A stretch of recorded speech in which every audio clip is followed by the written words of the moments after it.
Thank you very much. So I would like to start briefly why music matters in the context of migration and specifically in the Turkish migration.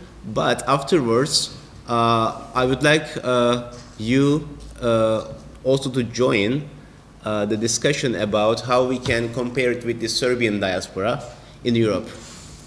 Because I think there is a very common background for that. So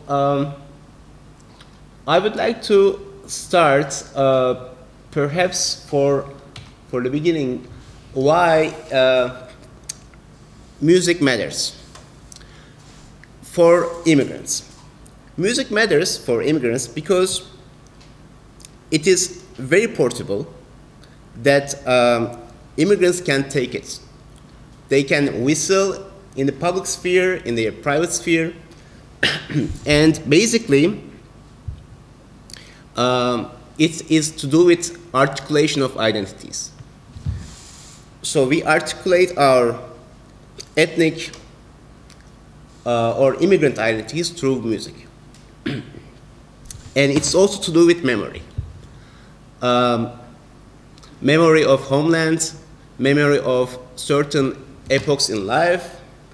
Also, it is to do with creating the mood for people. It creates mood for us, and it also creates our desired mental states.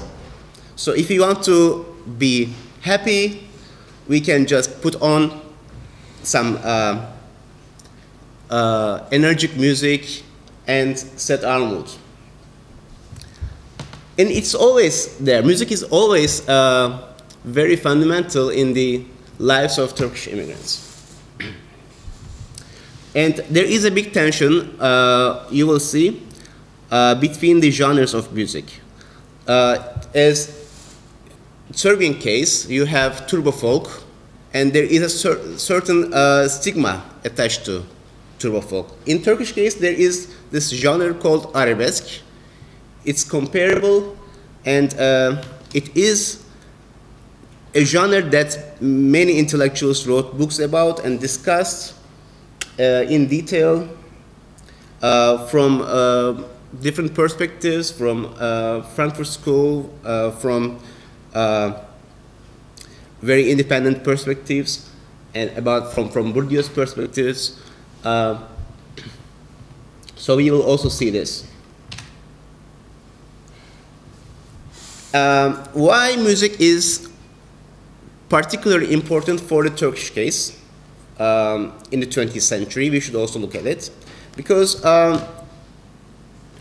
Turkey was attempted to be transformed by the Kemalist elite from up to down. And music was part of the nationalist project. It was part of building the nation states. There is this Ziya Gökalp, we have to separate it, this theorist who wanted to purify Turkish music from Arabic, Persian, and Byzantine effects and create a new and modern and Western sounding music with Turkish folk music. So the whole goal in the 20th century, early 20th century, from 1920s onwards, to replace the Ottoman heritage with a new Turkish identity. And it was an invention. I mean, it's in this case we can recall recently deceased authors like Benedict Anderson and Gellner and Hobsbawm in this tradition. And you see here the founder of the Republic organizing balls and in a very Western fashion in a presidential house, I think from 30s. And then, now this is also a very contested institute called the Village Institute, still there are many books and arguments whether they really served Turkey to modernize itself, or whether it was some kind of an authoritarian institute that tried to transform people from up again. And there are comparisons of, I don't know, like Hitlerian model, or whether the state wanted to be wanted to look sympathetic to Hitler, or whether the state wanted to look sympathetic to Soviet Union by forming this kind of institutes, where they taught the villagers to read and write, and they also aimed to create teachers out of these young generations and make them play music with basically with Western instruments like violoncello or mandolin, basically. So my methodology, this is basically an ethnographic study, and it's a very interpretative study. That means that I don't have a very assertive and all inclusive argument. I don't attempt to generalize the choirs into the whole diaspora, because the choirs that I observed, there are 5 choirs, are particular groups. They are in the field of the secular migrants. That means that I didn't go into, I don't know, radical Islamist groups and or particular sects. So they are like mainstream groups, but in the secular field. So I don't attempt to say something in general about the Turkish diaspora. So there are 50 individuals that I interviewed. Some of them were group interviews. So again, like 5 music choirs, folk, 3 folk, and 2 classical choirs. And I tried to make tick description and do coding professionally by using Atlas program. So again, as I said, these are within the sphere of the secular. So you don't see, for example, women wearing headscarf in these choirs, or you don't have, I don't know, a man with an Islamic beard, or, you know, like there is a certain habitus there. So what the goals of these choirs have is basically, from their accounts, is to transmit Turkish music, to spread Turkish music, to introduce Turkish heritage, and saving the youth from the degenerative effects of arabesque. And there are various reasons for joining the choirs. Basically, we can say stress relief, being accepted, having destigmatization, and feeling relaxed and accepted. So I have 3 chapters in this thesis, and all of them are correlated. The first one is to do with drawing boundaries. To draw boundaries internally and externally. By internal by boundaries, what I mean is to distinguish themselves from the others. This is actually very simple because they feel certain stigma in Germany and in German public sphere. So the choir members create these boundaries to direct this stigma to others. So once they create these boundaries, the stigma is not directed to themselves, but to the other impure mass, the arabesque listeners. So I use this Durkheimian sacred and profane. And this binary is actually taken was reproduced by Jeffrey Alexander. So I applied this as well. So what I mean by sacred domain is a Turkish domain, and we have an external boundary here called the differently sacred. That stands for the German domain. And I would like to emphasize that the German domain is not an antagonistic domain. Is not a profane domain where the members of Turkish choirs see German music as something impure. No, they don't see German music as something impure, but something that they cannot attach themselves to, but still they respect it. So that's why I called it differently sacred. So in Turkey, we can talk about the emergence of arabesque.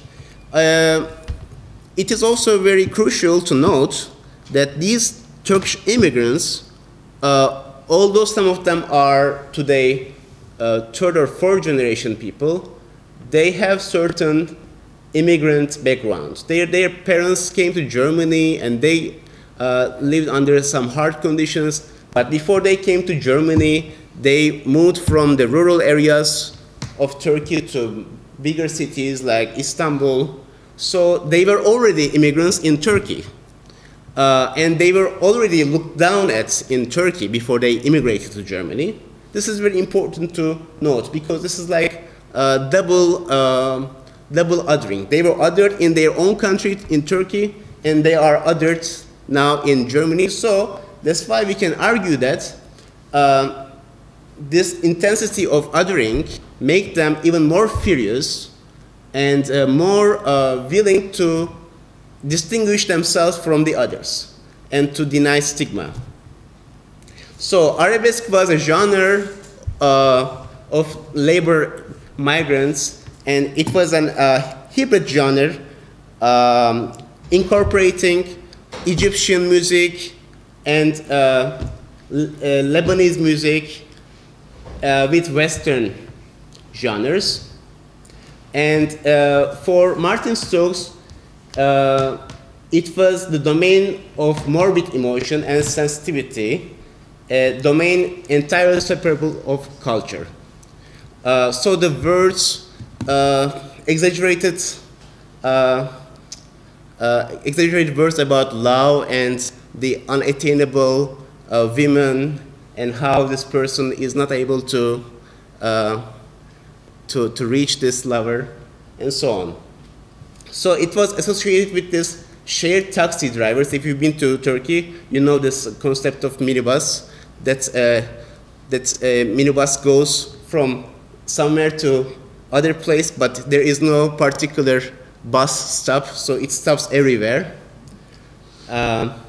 So also it's also connoted with arabesque because it doesn't have a structure.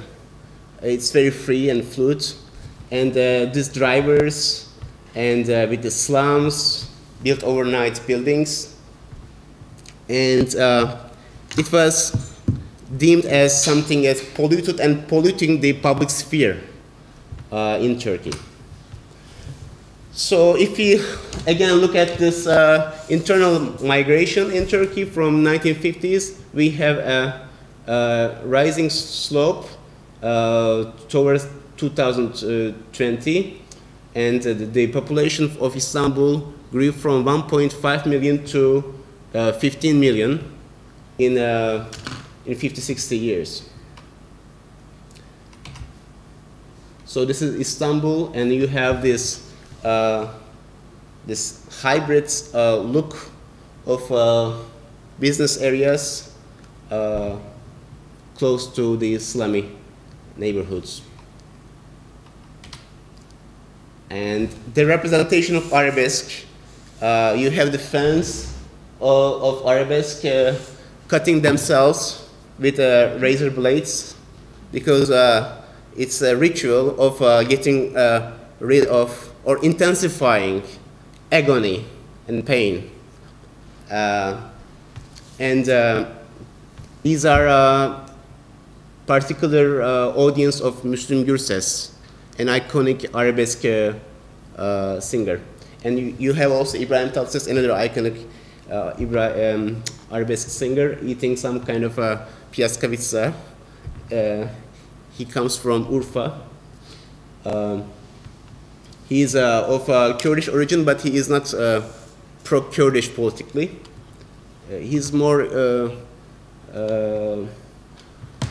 connected to the establishment. So whoever is in power, he's like with them. We have a quotation from the folk choir about arabesque and how this particular individual is disturbed by arabesque. And you can also see here certain racist comments that he could not accept arabesque because the audience of arabesque were of different color than him. So he positioned himself as a white Turkish. Originally, he is not a white Turkish. He is a mechanic, and he doesn't belong to that establishment of the white Turks. But he wants to position himself with the white, so that he gets out of this stigma. And he said that these lower classes and Kurds, they had different tastes than him. Their colors and tastes seem to me very different. And then we have a chart of sacred and profane. So I simplified how it can be representative here. So we have the sacred urban values and profane the rural values and peasants, and then the large cities, big cities, and the culture of Anatolia, the secular versus bigoted, fundamental Islamist, uncultivated, impure, and then you have the intellectual elite, professional successful people, and then you have on the profane side the Kro and Maganda. In Yugoslav case, I also see an analogy of this Kro. You have some verse like Shaban, for example, right? Like some stupid person or like person listening to, I don't know, turbo folk, Shaban Shaovic and things like that. So I think it's similar. And then you have different and sacred. This is interesting because this is, as I said, not antagonistic kind of category. So they accept and they respect Western classical music and German pop. They respect Western classical music more than German pop. But again, they are more attaching themselves to the Turkish domain, to Turkish classical music and Turkish folk music. And they reify these concepts, not in a very analytical way. Of course, they're more like folk concepts about like how you are like warm and Turkish and how you are like cold and German. And you are friendly and not so friendly, but you have discipline and law in Germany. I guess in this, who was it? Bakic, Haydn Bakic had also this kind of argument about the orientalization of ourselves. So for us, like for Balkans, discipline belongs to the West, and we are not so disciplined people, and so on. So you have also emotion and rationality on the other side in the Western and German domain, and the Turkish etiquette and German. Like one participant was saying that Turkish people have neighborhood attitude, and they sit and stand differently than Germans. So you have this Turkish etiquette, and German etiquette is more like you are more untimely. They like this idea of being timeliness, actually. But again, they feel more comfortable with Turkish one. And then the resource for this stigmatization, there are two ways of destigmatization. One is like the short-term destigmatization that aims at getting rid of the stigma by being part of this musical community and feel confident and not to think about this attacks in public sphere for being Turkish. So you also have this third generation Turks that deny stigma. They say, for example, oh, I'm not that, but there are people out there who are like, I don't know, Sayaks or, you know, like uncultivated people. But the long-term destigmatization is a harder process because it aims at making German audience like and respect Turkish music, especially Turkish classical music, in the sense that many German people that they meet do not know that in a Oriental country that there is a classical genre, because they think that Orient is Orient and there is no classicism, and they want to show that we also have classicism and we also have a high society and so on. So you have this is a typical migrant discourse. This lack of acceptance. So when I did this group interview, I just had a very brief interview with one participant before the choir rehearsal, and she was saying that she is from Germany, she was born in Germany, and she never had integration problems. So she says first this, but then in 1 minute, she just changes her discourse and says, well, but yeah, nevertheless, no matter that we feel so integrated, Germans have not accepted us 100%. And some of them make you feel this, wherever you are, they make you feel this. And this is about long-term strategy. And this is how these choir members want to introduce Turkish culture. The first speaker was more, conservative one, and he was, but they say something similar. And the second one was from the Kurdish music school from Vienna, and he was saying that it's our fault that the Austrians know us like this, we have to erase it and redraw the portrait of Turks or Kurds here. And music even is a tool for this. People don't have so many open pores, so they can connect to that. And yeah. Another issue is belonging. Belonging is also to do with stigma, actually, because by creating choirs, these members have ultimately a community where they can feel accepted. And in Bauman's sense, this community is something that they don't really have to express themselves verbally. That you don't have to like prove anything to anyone. You go there, you just chat in a very friendly way, and you don't you expect that someone is going to attack you because of your particular taste or your appearance or anything. You don't have to prove anything. So this is very necessary for them to have their third sphere, a space between the public sphere where participants feel othered and discriminated. This is a concept used by Bonsack and Ayhan Kaya before, but everyone is using it, so I think it's not even original. So the private sphere of family and close friends. And then you have this ritual thing going on with particular songs that reminds them of homeland. Especially there was one song that I quoted, Vardar Ovası, the lowlands of Vardar, this Macedonian, Vardar is now in Macedonia.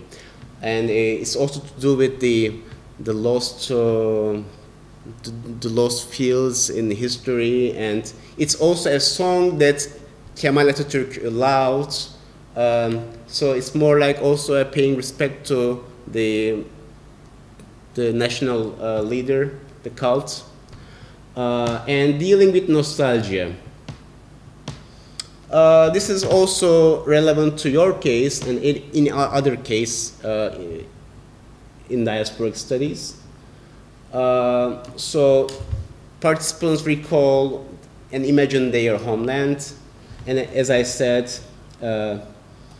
they can also deal with the sacred third sphere and profane public sphere. This is interesting, establishment of one choir. This was from an interview that I did. When I listened to it carefully, I just realized that they started the choir because they had to be very quiet in public sphere. They were in a restaurant in Germany, and there were German customers, so they didn't want to be recognized as Turks, so they were whistling among themselves slowly in the corner and quietly. So this is actually this is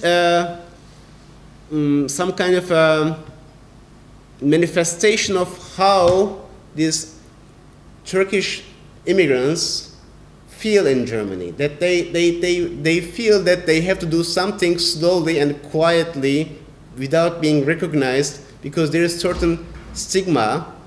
So this stigma should not be visible, or they should not be directed, this stigma. That's why this quotation is crucial. And then we have a chart of public and third sphere. In the public sphere, you have this alienation, being othered in Germany, in German public sphere. You have discrimination, shame, embarrassment, and monotonous industrial life, exhaustion of work, anxiety, insecurity, and fear. Whereas in this third sphere of choirs, members are able to create intimacy, belonging, acceptance, pride, joy, recharging, safety, and security. Finally, I would like you to also join me with the idea of differently sacred and with the comparison of Serbs, especially in Vienna, how they internalize this concept of if there is some different sacreds of being Austrian. Thank you very much.